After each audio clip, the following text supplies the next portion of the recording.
Shalom Ouvracha à tous nos amis qui nous écoutent dans ce shiur. Nous allons, avec l'aide de Hachem et avec Haïm, Rabbi Haïm, continuer le cours du Kaddish, Soda Kaddish, la puissance nécessaire dans le Kaddish. Nous avons besoin de comprendre le Mahamar, la Torah, qui est écrite dans la Gemara, dans le traité Brachot. Nous allons reprendre pour effectuer ce cours 2, un petit résumé du cours 1 sur le Soda Kaddish. Ce cours 2 est concentré pour comprendre comment nos sages ont imaginé le tsar de la Shekhinah et le tsar de Akadosh Baruch Hu après la destruction du premier et du deuxième temple.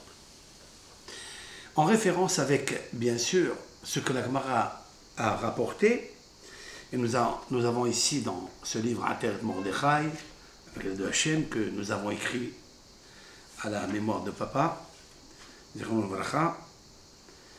et il y a à l'intérieur un sod dans le Kaddish, que nous pouvons extraire de deux Ma'amarim, deux Torot de la Gemara, que nous allons confronter, avec bien sûr la paracha de Devarim et Va'et Hanan, puisque Moshe Rabbeinu va quitter ce monde et il devra prier, chanter à Akadosh Baruch Hu. Et nous sommes en train d'expliquer quel est le 516e chant qu'il aurait pu faire. Il a fait que 515, comme la numérique Shira, comme la numérique Tefillah, comme la numérique Va'et Hanan. Mais quelle était la chanson la plus belle qu'il aurait pu faire à Hachem? Et Hachem aurait exaucé, mais là il lui dit stop, ne continue pas. Pourquoi? C'est la question. Maintenant, nous revenons juste à un petit résumé avec l'aide de Hachem. Nous avons rapporté la Gemara dans le traité Brachot, page 3, qui dit que Rabbi Yossi était rentré dans une ruine, il a prié, Eliyahu Hanavi l'a attendu, et lui demande Eliyahu Hanavi, qu'est-ce que tu as entendu dans cette grotte? Il lui dit, j'ai entendu une voix céleste, bat kol, qui roucoulait comme une colombe. Et Eliyahu Hanavi lui dit, c'est vrai. Et qu'est-ce qu'elle disait elle disait, malheur aux enfants, c'est en fait la Shekhinah qui parle, c'est cette colombe, nous l'avons comparée à la colombe, elle est blanche, elle est toujours blanche, elle est toujours innocente, elle est toujours belle, elle cherche toujours la paix. Mais comment elle cherche la paix? Elle dit des choses. Oy la banim, malheur aux enfants, c'est-à-dire les bénis Israël, que à cause de leur faute, j'ai détruit ma maison, j'ai brûlé mon palais et je les ai exilés, éparpillés parmi les nations. Il m'a dit, sur ta vie, sur la vie de ta tête. Et c'est là, on n'a pas compris qu'est-ce qu'est la Shekhinah. Eliyahu Hanavi lui dit, sur ta vie et la vie de ta tête. C'est quoi ta tête? Ta vie, c'est ta tête. Non, il y a ici un sod gadol, grand secret. Il lui dit à Eliyahu Hanavi, ça n'est pas seulement cette heure-là de la prière, c'est-à-dire shaharit minha, non, mais bechol yom, tous les jours, shalosh pe'amim bayom, 3 fois par jour, elle s'écrit et elle dit cela, d'accord? Et pas seulement cela, que Akadosh Baruch Hu, il bouge sa tête, hein, il remue sa tête, lorsque les Israéliens rentrent à l'intérieur du Bet HaKnesset ou Bet HaMidrash, et ils disent le Kaddish, Amen Yeheshem Rabbam Barach, l'Éternel se met à être content, et il disait, Ashrei Amelech Shemekal Sin Oto Beveto Kach. Heureux le roi quand on s'exalte dans sa maison, ainsi. Malole Av She'ela She'igla Et Banam. Pourquoi ce père, il parle de lui à Akadosh Baruch Hu, qu'est-ce qu'il a fait pour exiler ses enfants? Et malheur à ses enfants qui ont été exilés de la table de leur père. Bien sûr qu'à Akadosh Baruch Hu, on a dit qu'il est très heureux, très content, si l'on peut dire ainsi, lorsque nous, on rentre au Bet HaKnesset, au Bet HaMidrash, et on dit le Kaddish après l'étude de la Torah, nous l'avons dit, et ce Kaddish-là, il lui donne un peu de joie. D'accord? Mais ça répare quoi, ça? Ça répare une Gemara et un Midrash, dans Midrash Echa, c'est-à-dire dans les lamentations de Jérémie, qu'on va lire à Tisha B'Av, qui dit la chose suivante. Miyom sheharam akadosh baruch hu bet Hamikdash, depuis que l'Éternel a détruit le Bet Hamikdash, en lo simha be'olamo. Il n'a pas de joie dans son monde. Jusqu'à ce que Bet Hamikdash soit construit, Yerushalayim soit reconstruite, réunifiée, et le peuple d'Israël, son peuple, vivent à l'intérieur de Jérusalem. Voilà ce que dit le Midrash. Ça veut dire que l'Éternel n'a pas de simha. C'est très très puissant. Et là, dans ce Midrash que je vous apporte, est une Midrash réparateur.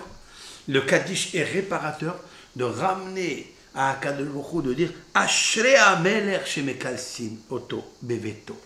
Heureux le roi qu'on lui fait des éloges. Voilà ce que nous pouvons dire. Ça veut dire que tout le travail de la simha, ouais, c'est de faire plaisir, si l'on peut dire ainsi, à Akadosh Baruch Hu, et de lui faire remuer sa tête. Dans quel sens remuer la tête de Akadosh Baruch Hu?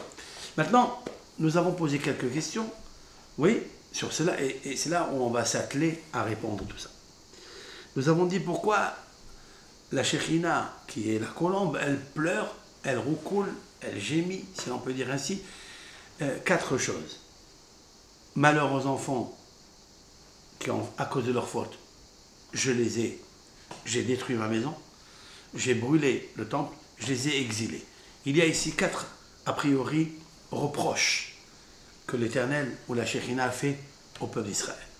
Oilahem labanim. Déjà que le peuple d'Israël crie malheur, c'est à cause de nos fautes. Ça, c'est Aleph. La deuxième, c'est qu'il a détruit le temple, c'est-à-dire les murs. Puis après, il a brûlé le Hechal. Le Hechal, c'est le Kodesh HaKodashim. Et après, il nous a exilés dans les nations. Nous avons expliqué avec l'aide de Hachem, et c'est là où je suis Nargan Mafrid Alouf, hein, c'est là où commence la réponse.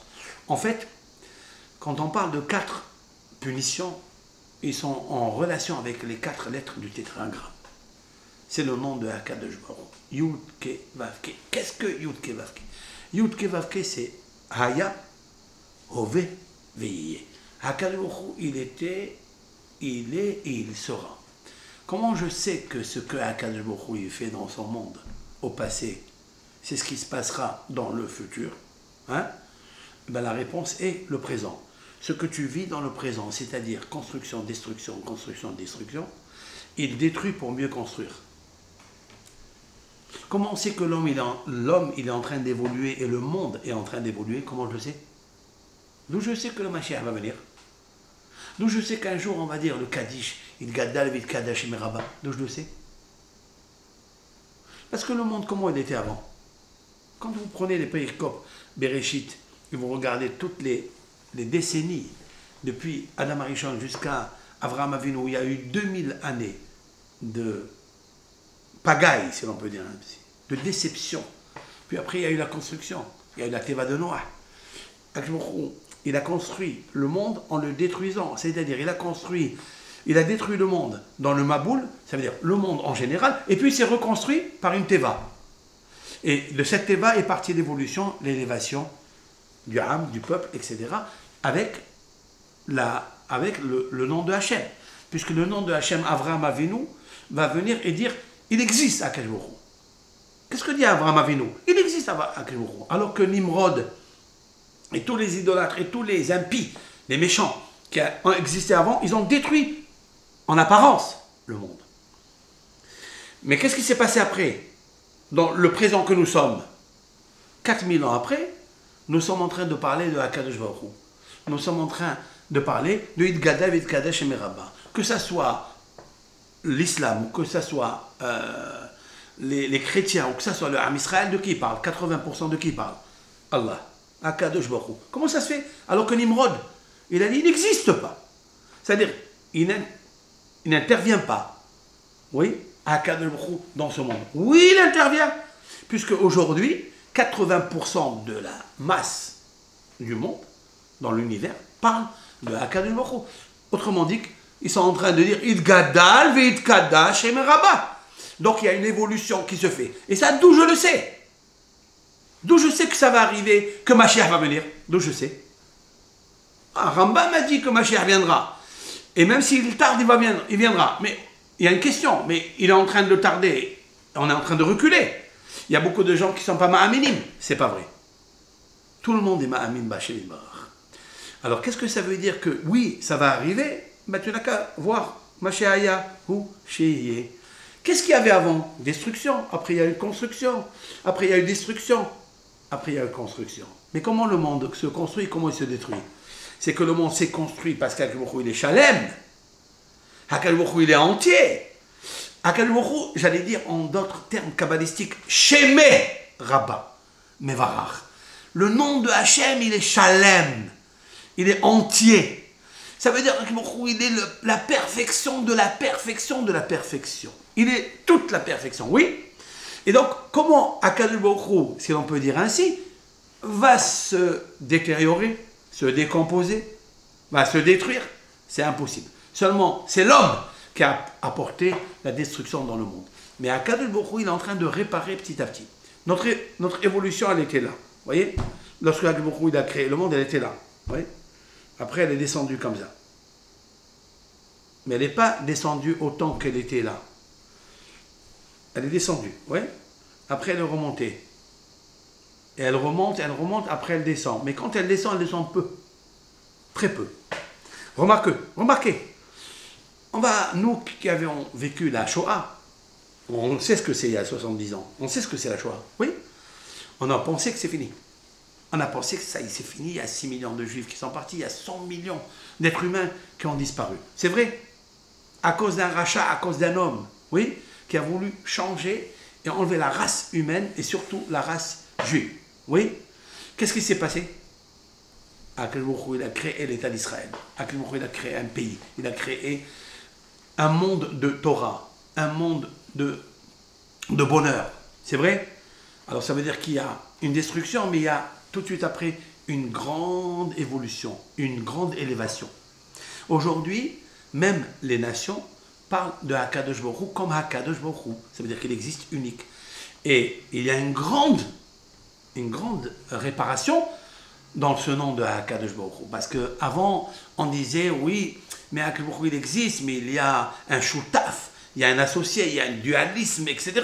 Aujourd'hui, on ne parle plus de ça. La Avodah Zara, pratiquement, n'existe plus. C'est vrai?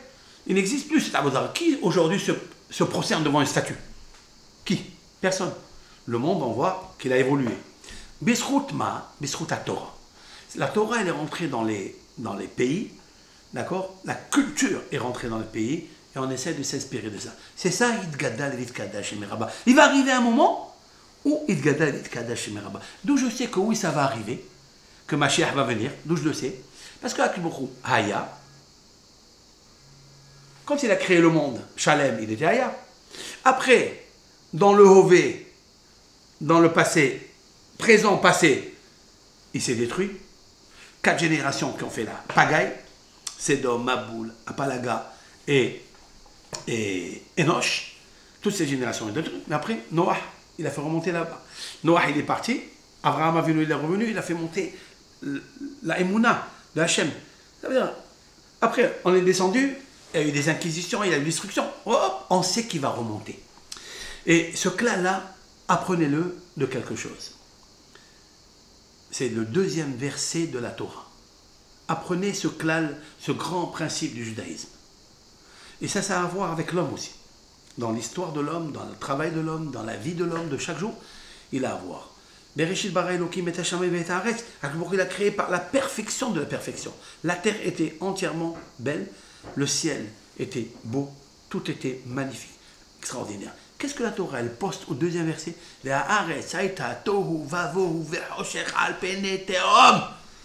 Immédiatement, on témoigne que la terre, elle va être tohu, bohu, solitude, profond des abîmes, la mort, les destructions, tout. Mais qu'est-ce qui est marqué tout de suite dans le même verset? Qu'est-ce qui est marqué? Veruach Elohim Merahefet al pene hamaim. Qu'est-ce que ça veut dire? Et l'esprit de Dieu planait sur les eaux. Qu'est-ce que ça veut dire? Veruach Elohim, ze ruho shel Mashiach. C'est l'esprit, c'est l'avènement messianique. Pourquoi nos sages, de quelle puissance ils ont déduit que le pasouk, ici, le verset, il parle de ruho shel Mashiach. D'où le sait. Parce que plus la terre, chaque fois que la terre se détruit, hein, après qu'elle ait été construite, Hakadosh Baruch Hu, par ses destructions, il renouvelle le monde et il renouvelle l'esprit de Mashiach. Alors comprenez que le principe qu'on dit toujours, que quand un homme il se brise, quand un homme il a des échecs, et après des échecs, et il garde l'enthousiasme, c'est qu'en fait c'est ça le Mashiach. Comprenez? Le Mashiach est né à Tisha B'Av, mais il a été enterré, disent nos sages. Qu'est-ce que ça veut dire? S'il était né, alors laisse-le vivant. Pourquoi il était né gnaz? Nos sages disent en ces termes, Mashiach est né, venignaz. Et il a été enterré. Mais pourquoi tu le fais naître? C'est pas en fait qu'il est né et qu'il a été enterré, c'est l'esprit que je viens de vous dire. L'esprit de Ve'ar et Saïtato Vavu, quand tu vois une destruction, il faut savoir que cette destruction, elle est petite, elle est passagère par rapport à la reconstruction et l'élévation qu'il va y avoir après. Et en fait, c'est ça, même si il tarde, parce que quand il tarde, ça n'est pas pour te rendre solitude, ça n'est pas pour te détruire, pour te donner le hiouch, c'est-à-dire le désespoir, mais pas du tout. Le désespoir, c'est le début de l'espoir. Vous comprenez? Nos sages disent, c'est quoi? Ce sont les 4 exils. Nous allons passer, nous sommes dans la 4e exil. Et pourquoi 4 exils? Alouf, Mafrid, Nargan. C'est-à-dire Nargan, Mafrid, Alouf. Nargan, c'est le rebelle. Il faut une rébellion pour comprendre le bonheur que tu avais avant. Tu vois? La lumière qu'il y avait avant, jadis, elle est perdue. Elle n'est pas perdue autant que potentielle. Elle est là. C'est toi qui dois te mettre à la hauteur. Comment on se met à la hauteur? Parce que Akadosh Baruch Hu, il amène l'exil. Tu vas rentrer dans du shi'bout, malchouyot. Ça veut dire tu es sous le joug des nations.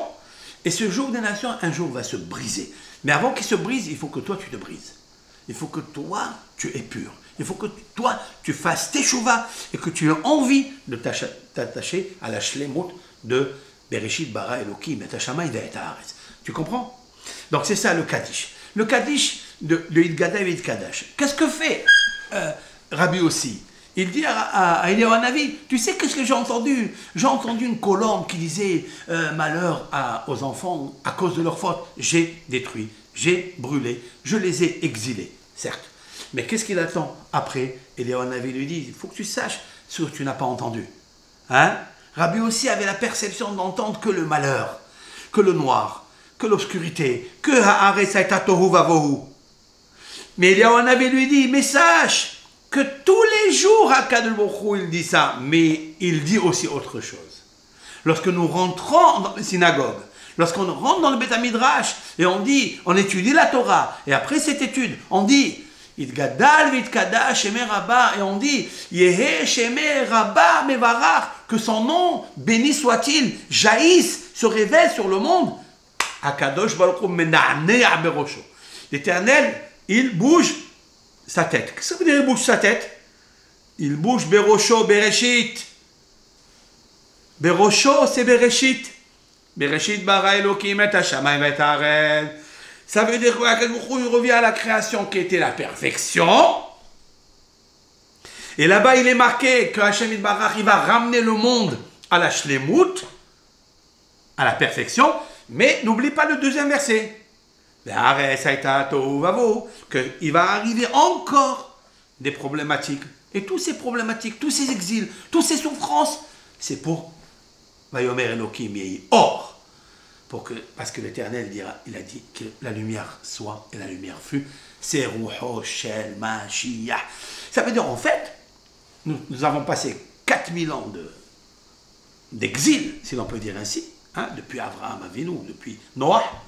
Le Maboul s'est passé à Noah. Et on a vu une évolution extraordinaire. Le monde, donc, il évolue pour monter, pour progresser. Et donc, ça, c'est une preuve pour l'avènement messianique. Et c'est ça, voilà donc ce que nous avons, amélioré. Donc ce shiur, nous l'avons distillé un petit peu, démystifié. Maintenant, nous allons nous affairer à une question que je me suis posée. Là, dans ce midrash de Brachot, page 3, nous trouvons que Kadosh Baruch Hu et la Shekhinah sont comparés à la colombe. Donc, c'est-à-dire la colombe, c'est la blancheur, c'est la Shekhinah, c'est la féminité de la lumière, c'est la bonté de la Shekhinah qui n'est pas apaisée. Et Kadosh Baruch Hu s'apaise, se tranquillise, si l'on peut dire ainsi, par l'éloge de Amen Yeh Sheme Rabba Mevarar. Mais voilà, je vous rapportais une midrash qui a priori contredit celui qu'on vient de dire maintenant. Je cite dans le traité Brachot, dans la même page, mais page pas au lieu de B, page 3a. Là-bas, la Gemara nous dit quelque chose. Des Tanya, il est donc une recueil de nos sages, Rabbi Eliezer Omer. Rabbi Eliezer Agadol, on parle ici de Rabbi Eliezer Agadol, c'est-à-dire Rabbi Eliezer ben Horkanos, qui était le maître incontesté de Rabbi Akiba. Il dit la chose suivante. Shalosh mishmarot ave alayla. La nuit, elle est bizarre la nuit. Quand elle arrive la nuit, même le mot alayla, d'accord? Alayla, il a une force dans ce mot-là. Le mot laïla, qui est la nuit, est composé de li-la. Li-la. Li, je ne veux pas parler du lit, où on dort. Non, li-la. Li, c'est moi. La, c'est elle. Li, moi. La, elle. Laïla. Li-la. La nuit doit être consacrée à Kadosh Baruch Hu, qui s'appelle Li, et il doit adoucir la Shekhinah. À Kadosh Baruch Hu. Mais la Shekhinah, qu'est-ce que la Shekhinah? C'est une émanation, lumière, de Kadosh Baruch Hu, si l'on peut dire ainsi. Mais tout cela, c'est ici. C'est l'émanation que Kadosh Baruch Hu a posée dans notre tête ici, dans le cerveau. Dans la Chokhmah, ici, dans la Bina, qui est ici, qui est reliée avec l'Ève, avec le cœur. Rabbi Eliezer Agadol dit Shalosh mishmarot ave alayla. La nuit est divisée en 3 gardes, c'est-à-dire 4 heures chaque garde. Ce sont une période dans la nuit, parce qu'il y a qui pensent que la nuit est divisée par 4, c'est-à-dire 3 heures de la nuit. Et la nuit change à chaque garde, chaque période. Rabbi Eliezer ne pense pas comme ça. Rabbi Eliezer Agadol pense que la nuit est divisée en 4. En 3. Ve'al mishmar ou mishmar, sur chaque garde et garde, Yoshev HaKadosh Baruch Hu, l'Éternel est assis, si l'on peut dire ainsi, Ve'shoeg ka'ari, et il rugit comme un lion. Chez les Emma, il apporte un verset où c'est marqué cela, comment Rabbi Eliezer a décelé une vision aussi puissante que ça. Yirmiya Kafet. Dans Jérémie, chapitre 25, il est marqué Adonai mimarom ishag. L'Éternel, mimarom des cieux, des hauteurs des cieux, ishag, il rugit. Umimeron kocho iten kolo. Et du sanctuaire saint, iten kolo, il donne sa voix. Sha'og ishag al navehu. Il rugit, et il rugit 2 fois, al navehu, sur sa beauté. C'est quoi sa beauté? Le temple.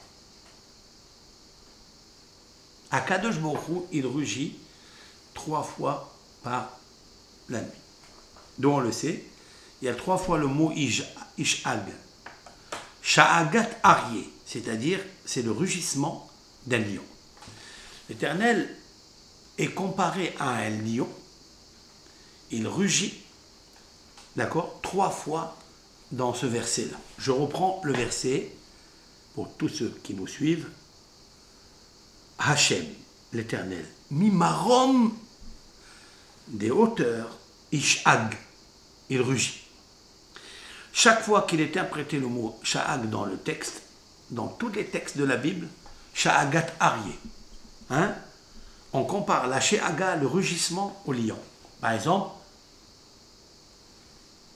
comment c'est marqué là-bas?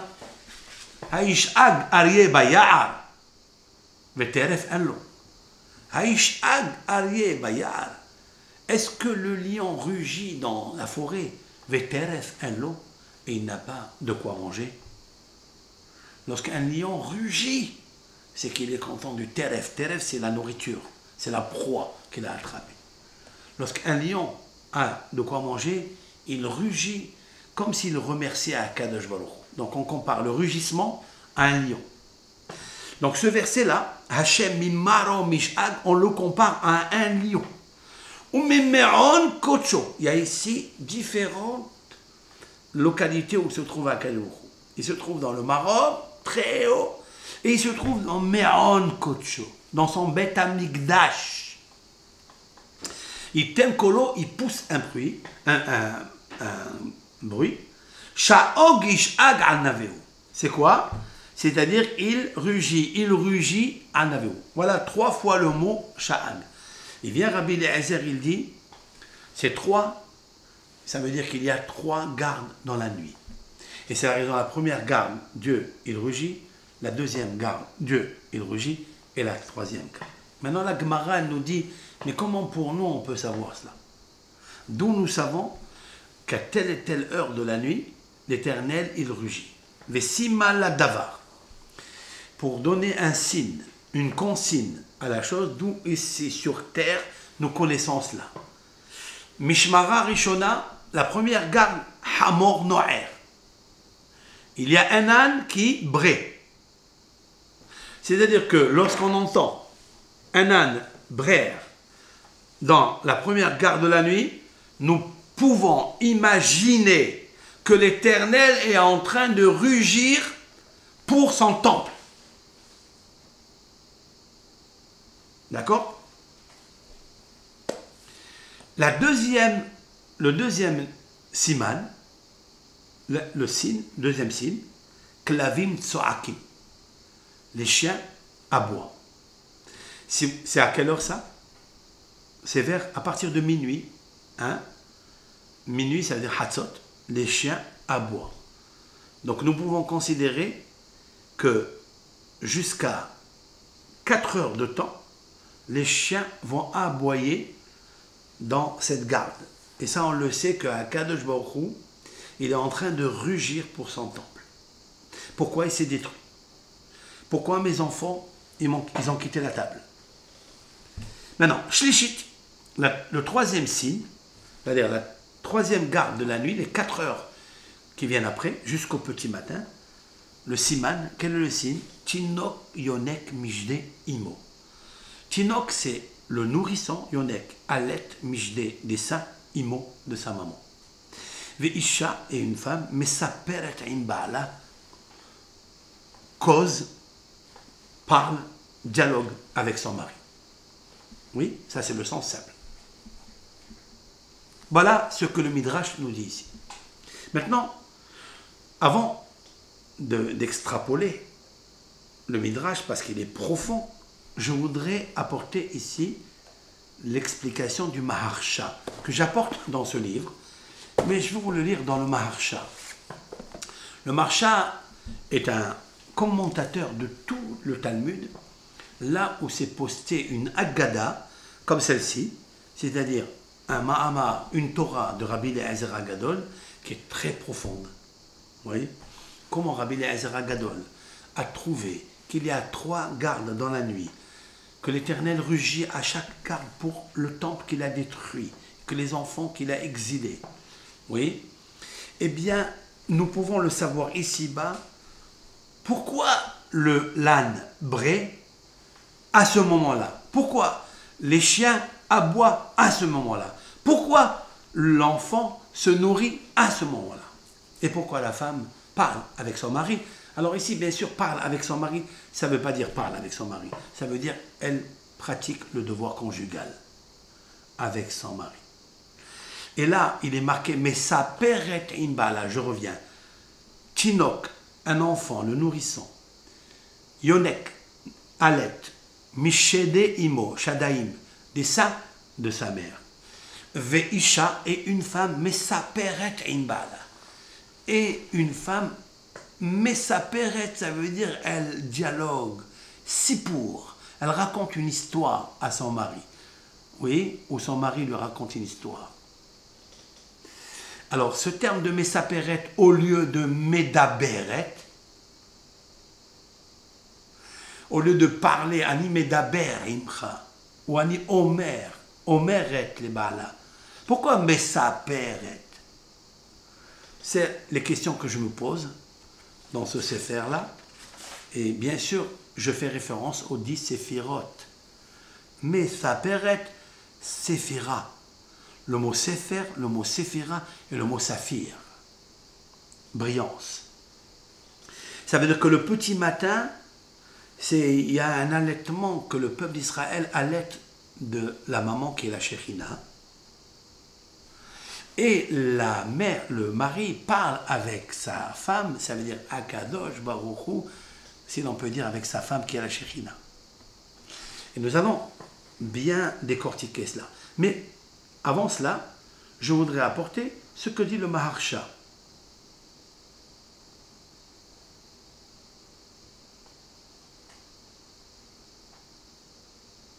Le Maharsha, je cite. Qu'est-ce que ça veut dire la notion de Hamor?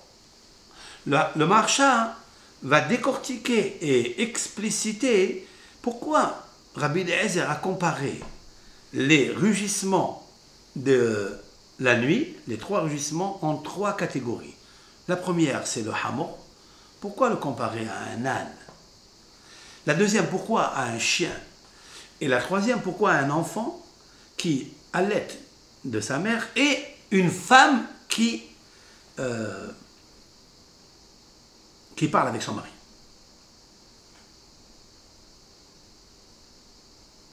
Je vais traduire les mots. Voilà.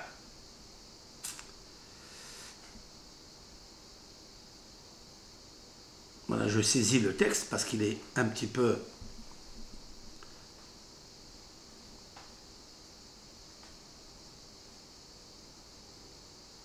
Voilà, merci de votre patience, parce que je passe à l'ordinateur, hein,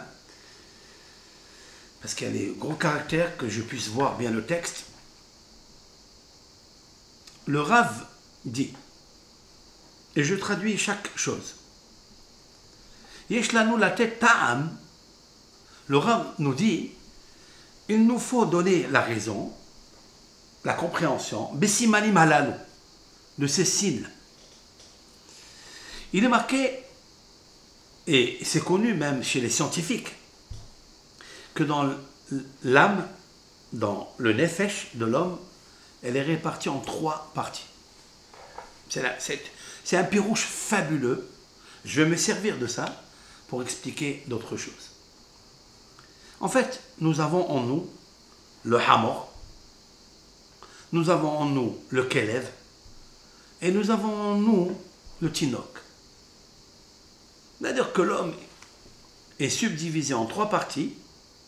Le homer, la partie bestiale, la partie animale, et la partie animale la plus familière, le nom qui est le plus familier à la homriout, à la matérialité, à la gashmiout, hein, c'est le hamor. C'est le seul animal qui contient les lettres homer, c'est-à-dire matériel. C'est le hamor. Donc, à l'intérieur de nous, il dit Shem Gimel Kohot Keraum Tiv'e חיונית ושכלית, ובעלי הקבלה קראום נפש רוח ונשמה. Je traduis. Les scientifiques appellent ces trois forces que nous avons, qui sont matérielles en nous, Hiyonit, Tiv'it, Vesikhlit. Tu me suis? C'est-à-dire, il y a une âme naturelle, une énergie naturelle en nous, elle est Tiv'it, Teva, Hiyonit, elle est vivante, elle est énergétique, Vesikhlit est intelligente. D'accord? Ça, c'est les scientifiques qui l'ont appelé comme ça. Quand il parle ici des scientifiques, il parle d'Aristote et de Platon, où il se réfère, Maïmonide, il se réfère toujours à Yavan, à la Grèce, Athènes.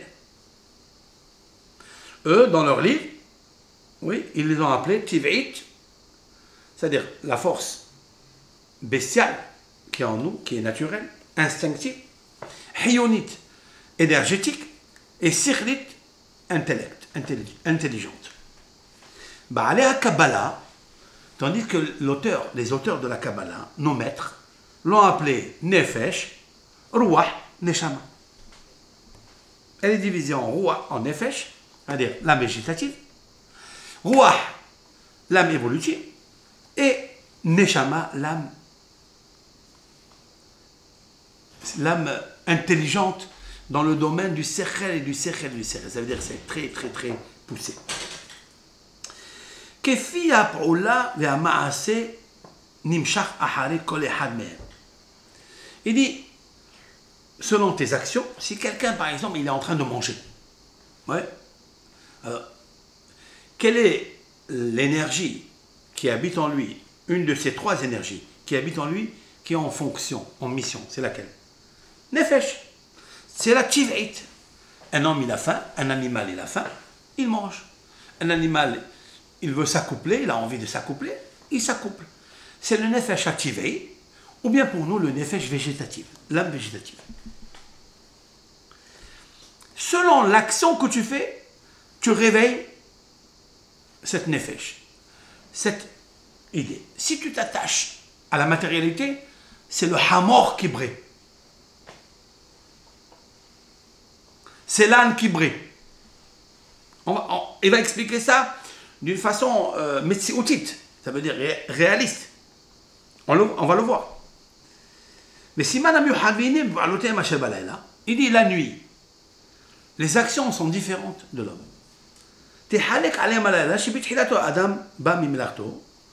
Au début de la nuit, admettons que la nuit commence à 6 heures du soir, oui?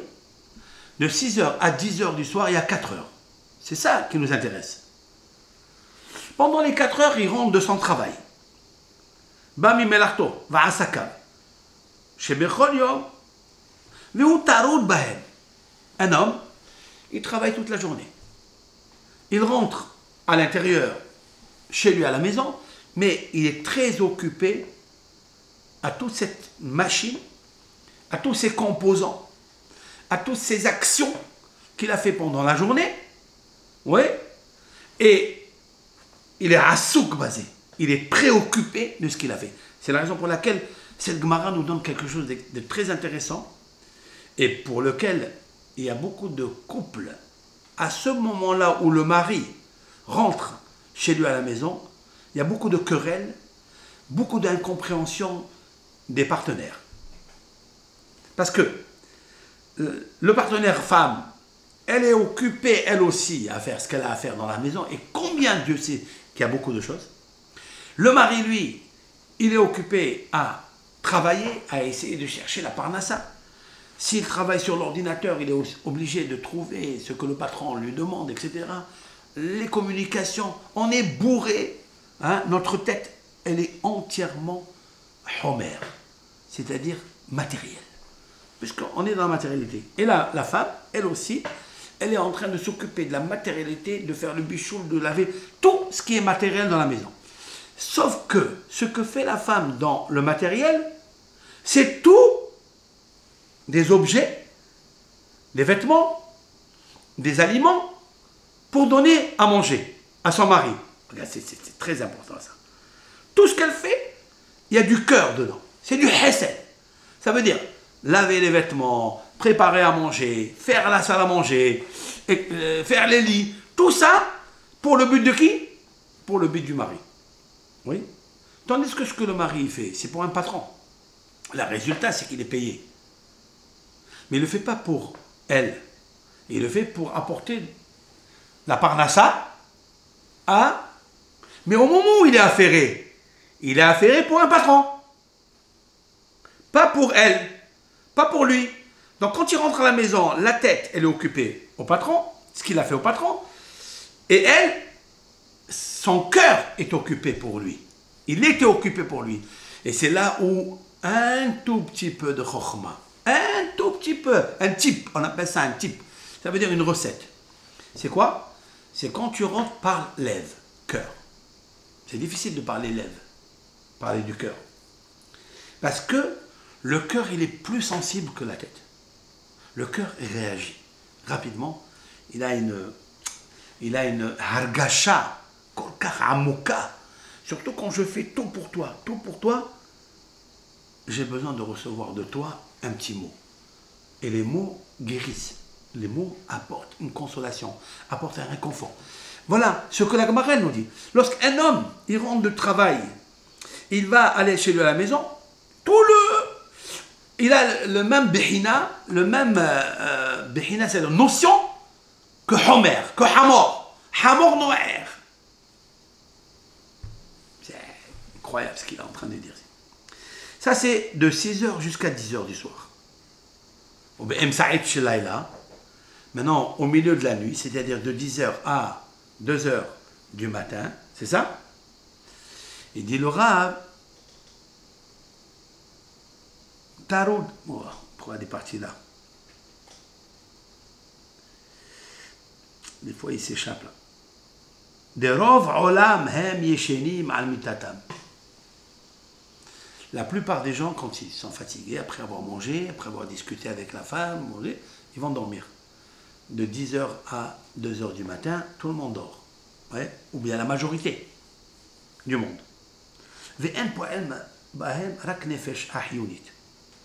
Alors, qui est en exergue?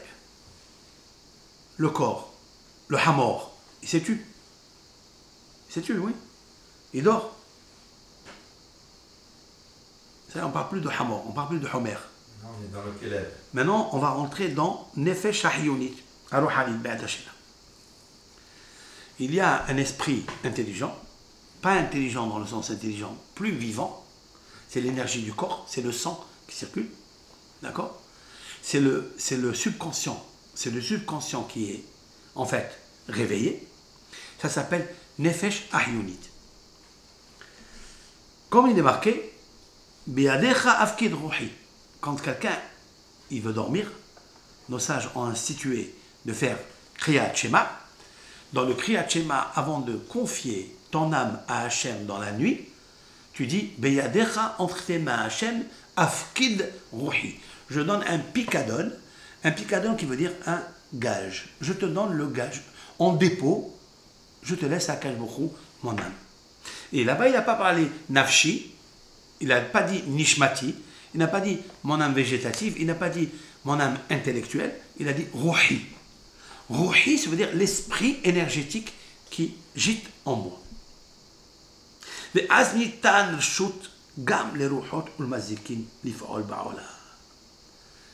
moment-là, lorsque toi tu dors et tu n'agis pas avec ton esprit, Hakadosh Baruch Hu, il a donné la force aux mazikin, aux forces de ce monde, les forces négatives, d'agir dans le monde. Où on le voit ça? On le voit à minuit, lorsque Hakadosh Baruch Hu a voulu détruire par la plaie de la mort des premiers-nés en Égypte. Il est marqué là-bas, Vahi Bahasi Halayla. Et ce fut au milieu de la nuit, l'ange destructeur est sorti, il lui a été donné l'autorisation de sortir et de retirer l'âme de tous les premiers-nés égyptiens. Certes, Qu'est-ce qui est marqué à ce propos? Juste à côté. Ulchol Béné Israël lo yaheratz kelev leshono. Et les Béné Israël n'ont pas entendu un aboiement d'un chien. Parce que le chien, à ce moment-là, il se réveille. Lorsqu'un chien aboie, c'est la preuve qu'il y a le Malach HaMavet, l'ange de la mort. Le chien aboie, c'est un siman, c'est une preuve que le Malach HaMavet, il est dans la ville. Et l'extraordinaire qu'il y avait, c'est que l'ange de la mort est descendu pour faire ce qu'il a fait à faire, mais le chien n'a pas aboyé. Et c'est là où on remercie le chien, d'accord, avec ses excréments, dit le Talmud. Nous pratiquons le tannage des peaux pour écrire un Sefer Torah. Pourquoi il a mérité de prendre ses excréments et de le faire?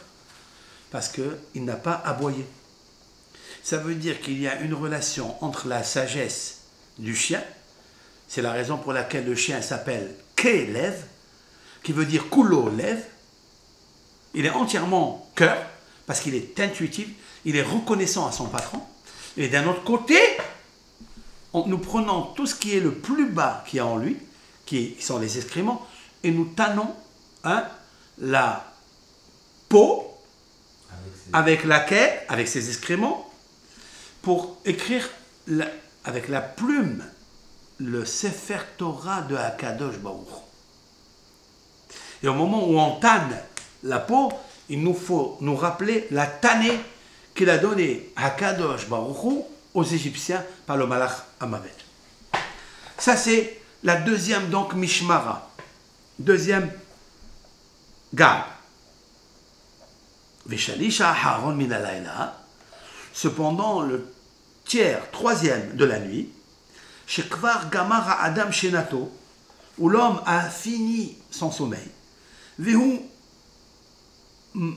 Manoah ou Margoa, c'est le repos et la tranquillité, l'apaisement, comme il est marqué dans le Midrash, dans le tour, Vesechla Adam Zach Az, la Torah et la Tfila. Lorsqu'un homme il a bien passé les 4 heures de la nuit, oui, troisième tiers de la nuit, bien jusqu'au petit matin, son cerveau, il est plus calme, tranquille, s'est reposé. Ouais. Et pourquoi il s'est reposé? Pourquoi il a fait cela dans la dernière? Pour qu'il puisse allaiter de Akadosh Baruch Hu. Parce que grâce à ce cerveau qu'il a, c'est la Neshama. Oui. Cette Neshama, elle va prier, elle va étudier la Torah.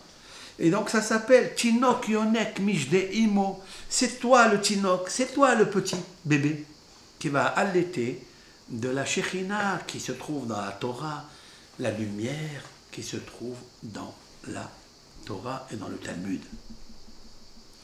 Et Isha Mesaperet Imbala, c'est là où les retrouvailles du mari, du Hatan et de la Kala, c'est à Kalmokhou et la Shekhinah, ils retrouvent l'apaisement. À quel moment il retrouve, il parle avec elle? Lorsque le Tinok, Yonek Mishdemo. Lorsque le bébé, c'est Ben Israël, Yonek, il allait de cette lumière de la Torah, parce qu'il a l'esprit maintenant qui est puissant, qui est fort, qui est nucléaire. Donc, voilà en substance ce que le Maharsha, comment il a compris cela. Ouais. Juste une précision, tu as dit, à la fin, la Shekhinah parle. Non. La femme parle avec son mari, ça fait référence à quoi? À Kadosh Baruch Hu, qui est le mari, et la Shekhinah qui est la femme. Mais la Shekhinah et Kadosh Baruch Hu, c'est pas la même notion? Pas du tout. J'ai expliqué, je viens de le dire, que la Shekhinah est une émanation de lumière de Dieu. Kadosh Baruch Hu, c'est l'infini, ouais, c'est sa lumière infinie, absolue, d'accord? Il a donné une émanation de sa lumière, une émergence de sa lumière, de son or, pour éclairer les mondes. Mais lui-même, il reste lui-même. Telle une bougie ou un bougeoir grandiose, tu allumes de ce bougeoir milliards de bougies, petites bougies. Ça veut dire quoi? Que lui, il a une restriction? le bougeoir. Non, sa lumière est infinie et elle peut distribuer des petites lumières. Chaque Ben Israël, chaque Bat Israël est une petite lumière, émanation de la grande lumière d'Hachem. Donc cette lumière, elle est reliée avec Akadosh Baruch Hu.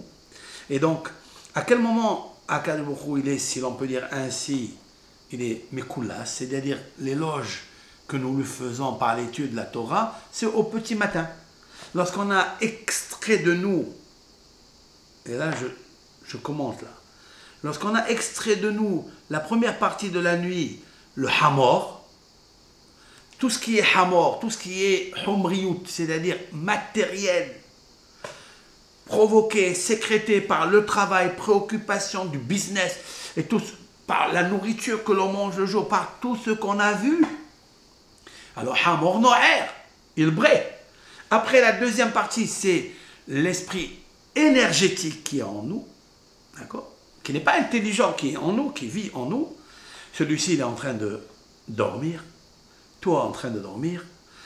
Et ça, donc, il est comparé à cette partie de la nuit où le chien aboie. Et puis après, la troisième partie de la nuit, 4 heures de la nuit, là, c'est la facilité de l'esprit à comprendre mieux, parce qu'on s'est séparé, on a fait la digestion de tout ce qui s'est passé dans la nuit. Voilà le commentaire du Maharsha, avec un peu d'épices que j'ai ajouté.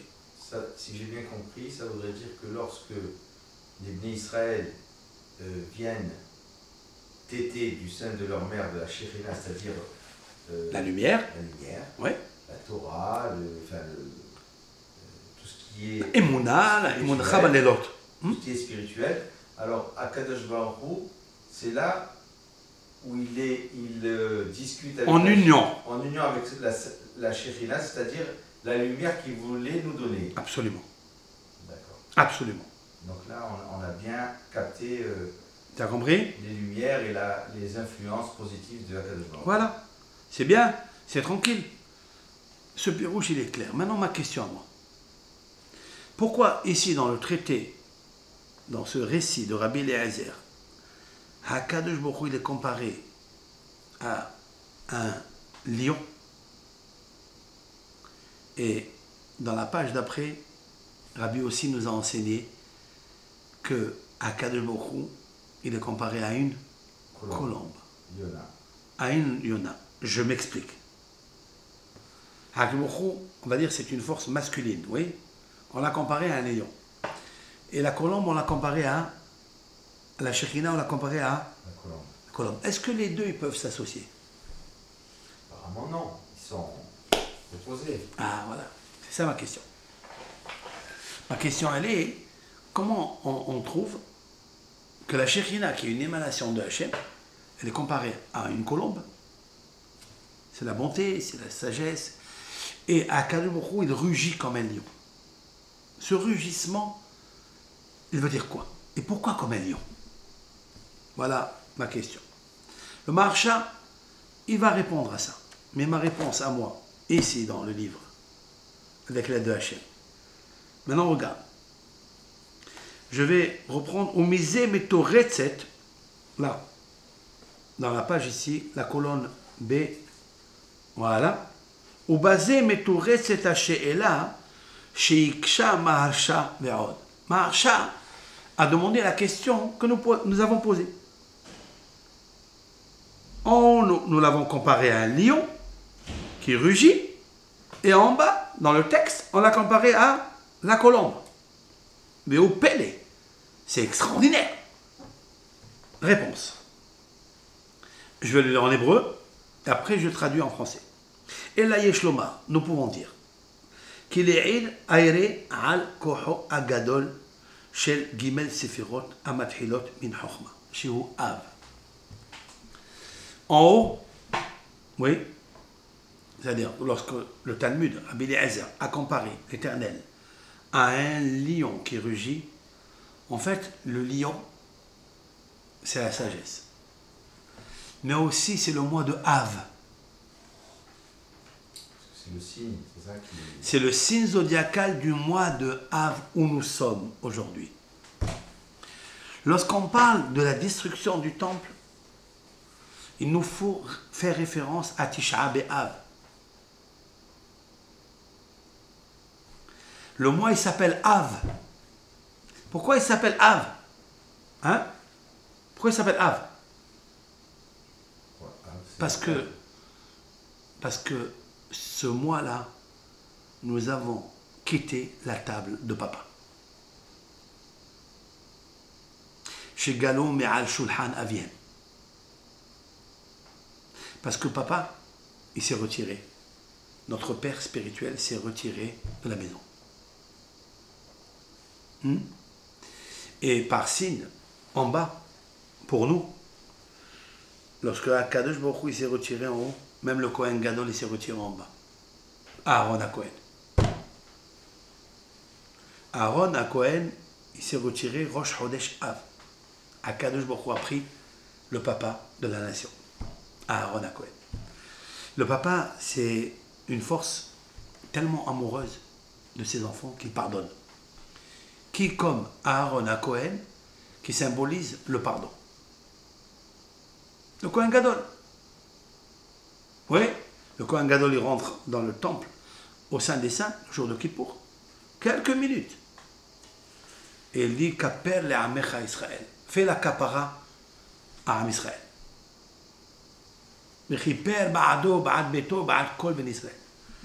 La Torah, elle a dit, et Aaron, il pardonnera pour lui, pour sa femme, pour ses enfants et pour tout le peuple d'Israël.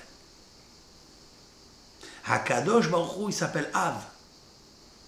El lanu leshain, ela al avinu shebashamayim. Hakadosh Baruch Hu, il s'appelle Papa. C'est notre père spirituel. Hakadosh Baruch Hu, il a laissé en bas un Kohen Gadol, Aaron à Kohen, et il le prend le mois de Av. Ouais. Alors il dit comme ça. Veromez le mazal ari yeshihu bechodesh Av. Lorsque Hakadosh Baruch Hu, il rugit surtout le mois de Av. Parce que le mois de Av, le signe zodiacal, c'est Lion. Arié.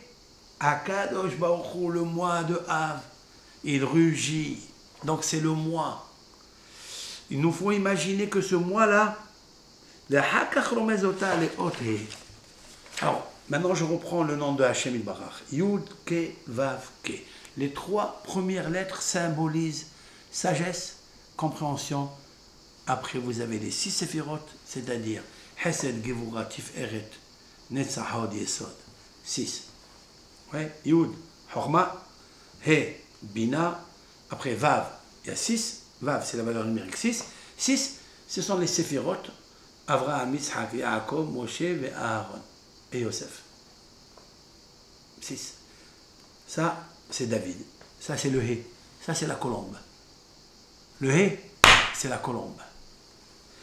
Ce que je viens de dire maintenant, c'est très profond, mais c'est tellement vrai dans le texte. C'est ça que maintenant, quand on fait le Kaddish et on dit Amen, Yehi Shemei Rabba Mevarach, ça veut dire on reconstitue pour nous, pas pour lui, parce que lui, il ne change jamais. Hakadosh Baruch Hu, c'est pas parce qu'on a fait une faute qu'on a terni la puissance lumière de Hakadosh Baruch Hu. Pas du tout. C'est nous qu'on a affecté la vision du monde qui est devenue erronée, qui est devenue une autre. Et c'est pourquoi Hakadosh Baruch Hu rugit comme un lion. Parce que le mois réparateur de tout, c'est le mois où Hakadosh Baruch Hu dit 4 choses. Malheur aux enfants qui ont fait des fautes, que j'ai détruit ma maison, que j'ai brûlé mon temple, c'est-à-dire le Kodesh HaKodashim, que je les ai exilés dans les nations, parmi les nations. Si on est conscient de ça, comment on répare cela? Amen, Yehi Shemei Rabba par le Kaddish. En fait, si on veut un tikkun olam, si on veut vraiment une simha, ouais, mais il faut constituer ces 4 lettres. Il faut réparer ces 4 lettres. Pour réparer ces 4 lettres, il faut réparer Malchut, Yesod, tout le système séphirotique que je viens d'expliquer. C'est pour ça que la La colombe, elle roucoule et elle dit 4 choses. Cela. Comment on fait? Il faut reconstruire le temple. Comment on reconstruit le temple? En reconstruisant le couple. En se mariant. En fondant un foyer. Menigdash ti betoch ben Israël. Le mot kiddushin, qui veut dire mariage, areat mekudesh et li, il les références avec le migdash. Be'asuli migdash shachanti betoch. Faites-moi un temple, un sanctuaire, afin que je réside parmi vous, pas parmi lui. Si le temple, on veut qu'il se reconstruise, on veut la naissance du Mashiach, commençons le Mashiach dans le couple. Mais c'est là où il y a toute la difficulté. Des fois, la femme, elle roucoule. Et des fois, le mari rugit comme un lion. Elle roucoule comme une colombe, parce que c'est tout du petit cœur. C'est le cœur de pigeon.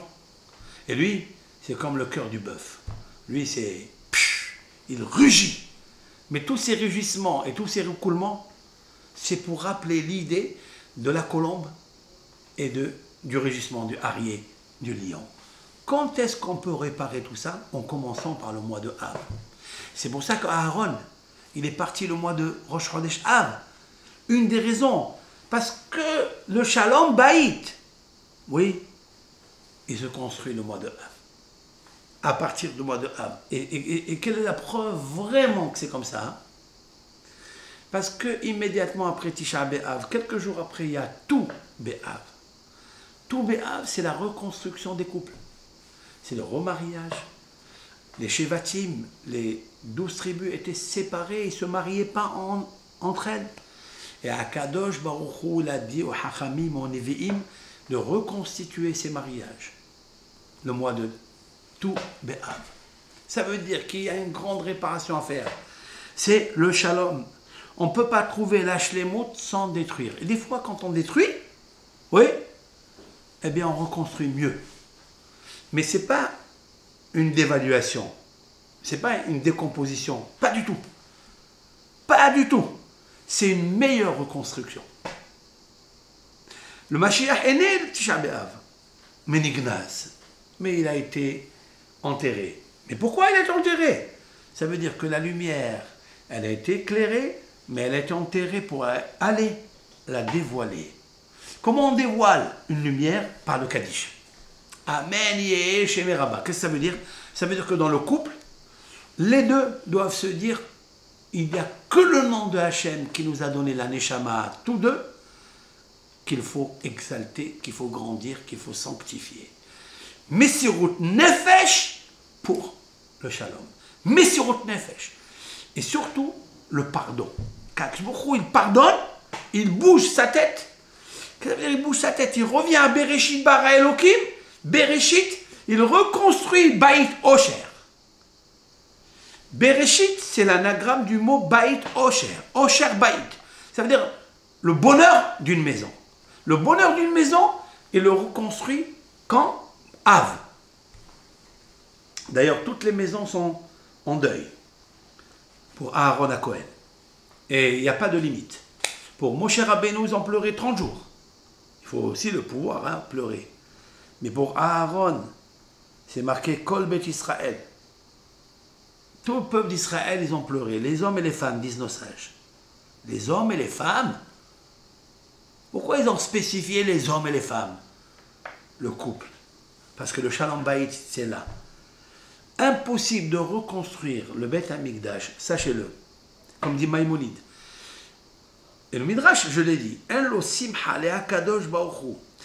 Il n'y a pas de joie à Akadosh Baruch Hu, depuis qu'il a détruit le temple, jusqu'à ce que on reconstruise le temple, on réunifie Jérusalem et on fait rentrer les béné Israël à l'intérieur de Jérusalem.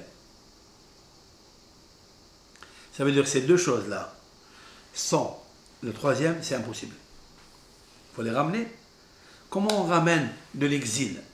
Il y a plusieurs façons d'exil. Les exils, ce sont des dispersions dans des contrées, dans des endroits inconnus dans le monde.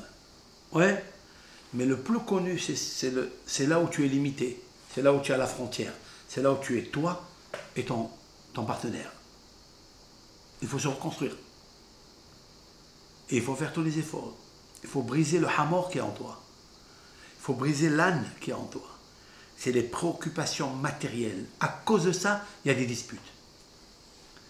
Il faut revenir au lève, du kelev, du chien.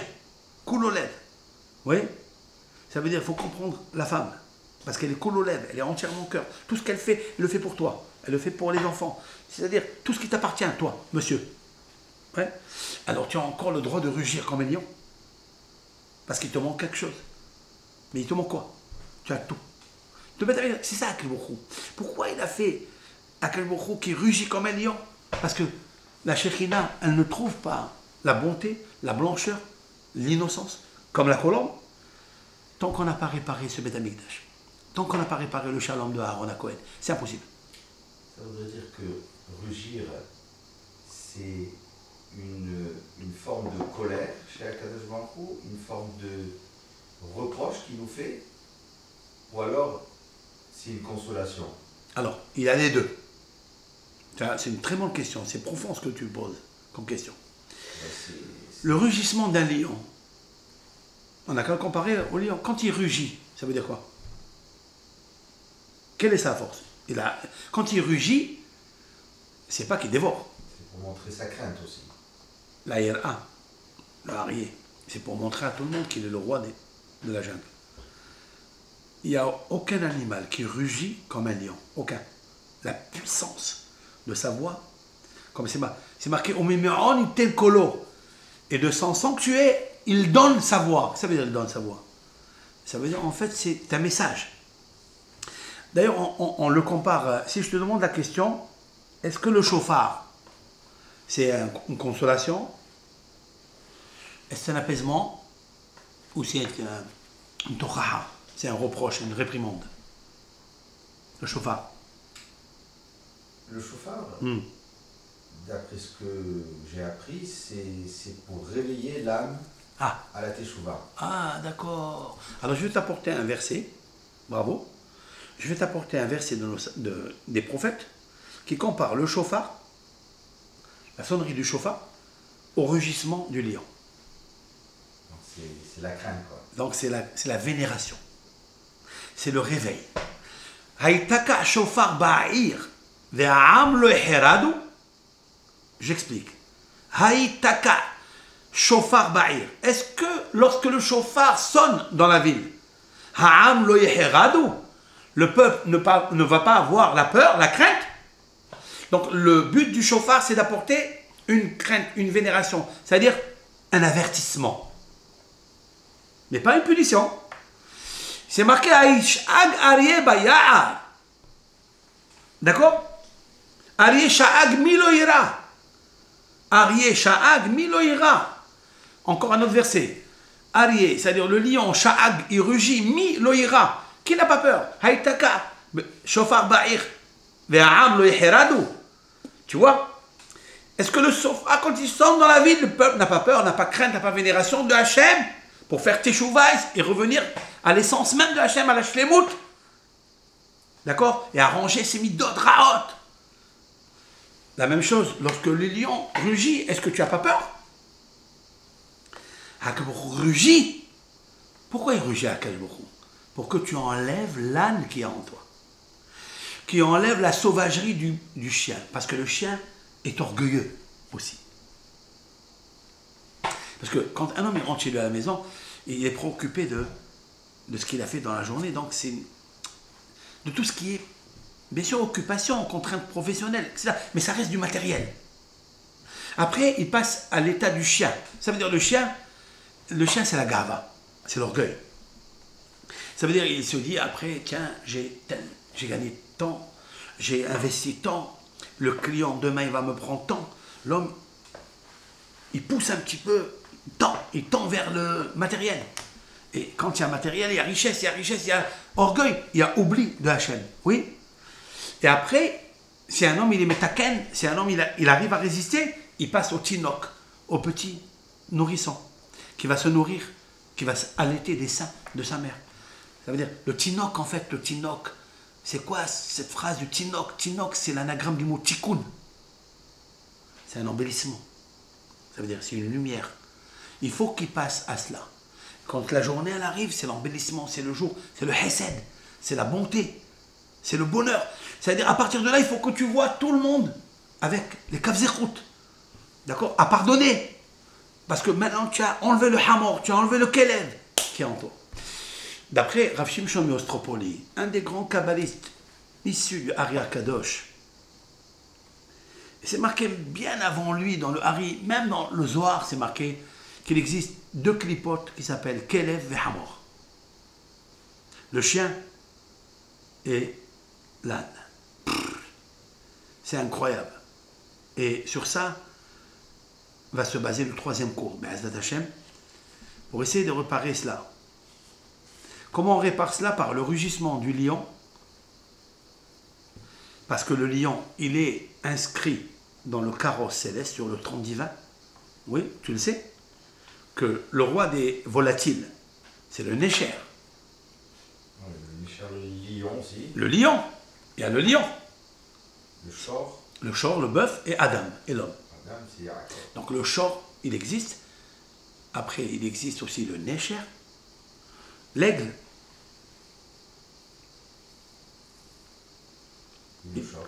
Quand il rugit comme un lion, ça rappelle le sigle, le signe de Hitler. Il marche mot, c'est clair. Le lion. L'aigle. L'aigle.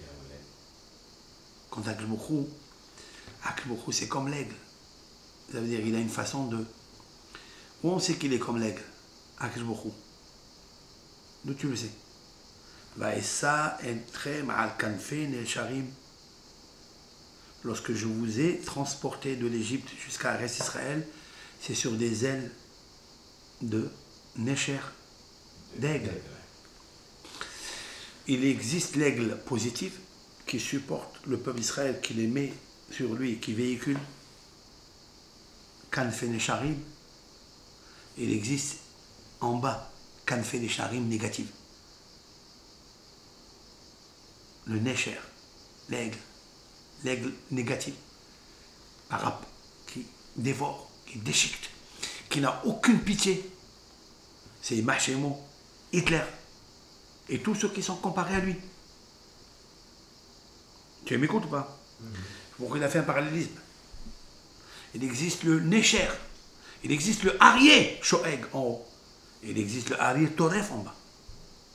Lorsqu'on raconte sur Rabbi Ephraim Ankawa, qu'il est monté sur un lion, comment il a pu dompter un lion? Il a fait, lui, domptage.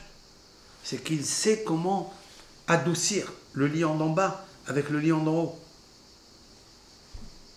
Et Vanta, tout ça, ce sont des parallélismes, des correspondances, des configurations célestes en bas. Il y a toujours le haut, le bas. Nous, notre source, c'est de la prendre d'en haut pour l'amener vers le bas. Parce que la Kajbokhou, c'est ça, le Ham Israël, c'est de l'amener vers le bas. Il existe. Haya, Hove, Vehiye. Tu vas me dire, un Mashiach, il va venir ou il ne va pas venir? Bien sûr qu'il va venir. Parce que le monde, il va en améliorant, en s'améliorant. Contrairement à ce qu'on pense. Mais je voudrais terminer sur une note. Que l'homme, quand il se vérifie, s'analyse, parce qu'il faut toujours s'auto-analyser, s'auto-critiquer. Regardez l'homme, comment il est. Il monte, vérifie. Il monte par exemple 10 degrés. Ouais. Puis une bonne fila. Voilà, Elul arrive, Elul va arriver. On va aller au Slihot, on va monter pendant 40 jours. On va monter, Baruch Hashem, par les tfilot. Mais quand il descend très bas. Ça veut dire, on va dire 5 degrés. Oui. Maintenant, il faut qu'il récupère encore, pas 5 degrés qu'il a perdu. Il faut qu'il récupère 6 ou 7 degrés, oui. Mais l'homme, il récupère que 3. Et il lui semble qu'il est monté au premier niveau qu'il avait atteint. C'est pas vrai. L'homme, il fait ça, il descend ça et il remonte ça. Voilà pourquoi on n'avance pas beaucoup. Le but, c'est de récupérer la madriga, le niveau où tu étais. Même dans le Shalom Bayit. Pareil. Qu'est-ce qui se passe? on est bien, on s'est marié, etc. On s'aime, on se construit, puis après il arrive une déchirure. La déchirure, on a cousu. Mais combien on a cousu? On a fait 3-4 points. Il reste encore des déchirures. Oui. Et sur cette déchirure, on veut construire. On ne peut pas. C'est impossible. Il faut retrouver l'idée initiale, l'amour initial. Et ça, c'est difficile. Voilà pourquoi c'est pas évident. Et celui qui arrive, vraiment, il est la Mida de Aaron HaKohen. Et pour réparer ça, pour revenir à la construction du 3e temple, il faut réparer, coudre toutes les déchirures qu'il y a eu. Comment on fait? Akadosh Baruch Hu, il s'occupe. Toi, fais ce qu'il y a à faire. Et Hachem Barak, t'inquiète pas, lui, il est parfait. Il ramènera l'homme et le monde à la perfection qu'il était. À Bereshit bara Elokim. Et un jour, on verra or. Vayomer Elokim yehi or. On verra la lumière du Mashiach. Veruach Elokim merachefet amam. Mais n'oubliez jamais ce principe. Ve'haaretz hayta tohu vavu. Oui, tohu vavu, ve'hosher hapenetom. Tu vois l'obscurité, tu vois où on va. Veruach Elokim merachefet. Ze ruhu shel Mashiach. Tu saisis ou pas? Voilà ce petit shiur, avec l'aide de Hachem Barak. Puisse l'Éternel nous conduire dans l'évolution, dans le chemin de la lumière. Et petit à petit, l'oiseau fait son nid. Et à Kaliboko, qui est l'aigle, l'aigle positif, lui, il surveille ses enfants. Et bien, Zat Hachem, il ne faut jamais se désespérer. Parce que, non, le monde, oui, il est en train de se construire. Oui, il est en train d'évoluer. Nous voyons, ouvrons les yeux, les grandes puissances qui ne se parlaient pas. Ouais, aujourd'hui, ils se réunissent. Aujourd'hui, ils essayent d'arrêter les armes. Nous allons arriver à ce que dit le prophète, que tous les armes, l'armement, les avions vont devenir des charrues pour labourer. Oui, ils vont devenir des fourchettes ou des râteaux pour faire des beaux jardins. Le jardin de Gan Eden. Et habitera, oui, le lion et la colombe ensemble. Il ne la mangera pas. Fini les rugissements. Les rugissements et les roucoulements, c'est juste pour recommencer le monde et l'améliorer et le perfectionner. À nous de saisir ces lumières et de les mettre en exergue, en opérationnel, pour que Akshmochouken, Elion, Boré, Shamaï, Vaharetz, l'Éternel qui a créé le ciel et la terre, eh ben, diffuse sur nous, déverse sur nous, Oro, Shel Mashiach Tzidkenu. Amen, amen. Amen.